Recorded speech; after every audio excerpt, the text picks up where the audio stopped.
પિયુષભાઈ હોય, પ્રવીણભાઈ હોય, બાલુબાપા હોય, ટોટલ 9 આગેવાનો જે કેસ છે એ કેસમાં આજે અમે હાલી જઈએ છીએ કે પોલીસ સ્ટેશને કે તમારે જે ધરપકડ કરવી હોય કરી લો, જે ફાંસીને ફાંસીએ લટકાવવાની લટકાવી દો અને તમારી ધરપકડથી કે તમારી અટકાયતોથી તમારી ફરિયાદોથી છૂટા નથી. ભાજપની ફરિયાદોથી આપણે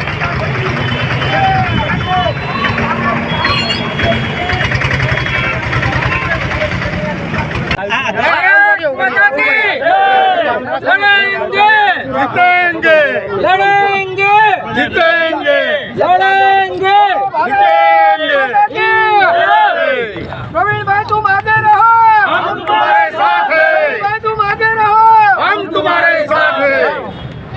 આજ રોજ અમે જે અમારા ઉપર પેલા 3 દિવસ પહેલાં આ અંડરબ્રિજમાં આમ તો એ ભ્રષ્ટાચારી ભાજપનો સ્વિમિંગ પુલ છે એમાં હુડકી ચલાવવા મુદ્દે જે અમારી ઉપર ખોટી એફઆઈઆર ભાજપ દ્વારા કરવામાં આવી હતી એમને લઈને આજે અમે તમામ લોકો જેટલા પણ 9 લોકો ઉપર અમારા ઉપર ફરિયાદ થઈ હતી, અહીંયા જે ઉપસ્થિત છે તમામ 9 લોકો ઉપર જે ફરિયાદ થઈ હતી, અમે તમામ અત્યારે ઢોલ નગારા સાથે અમારા સમર્થકો અને કાર્યકર્તાઓ સાથે કેશોદ પોલીસ સ્ટેશન સામે ચાલીને જઈએ છીએ કે ખોટી ફરિયાદ કરી છે તો અમારી ધરપકડ કરી લો, અમારી ધરપકડ કરી લો.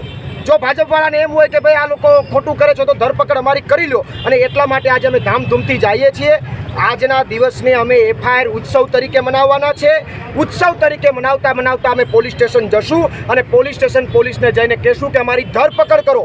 એફઆઈઆર કરી છે તો ધરપકડ થવી જોઈએ. હકીકતમાં પોલીસે ધરપકડ કરવાની જગ્યાએ પાણી કેમ નીકળે એના માટે તંત્ર અને ભાજપે કામ કરવાનું હતું, એ ન કર્યું અને અમારી ઉપર ખોટી એફઆઈઆર કરી. અમે એફઆઈઆરથી ડરવાના નથી, અમે ભાજપની ફરિયાદોથી ડરવાના નથી, અમે કેશોદ માટે અને ગુજરાતના લોકો માટે લડવાના છીએ.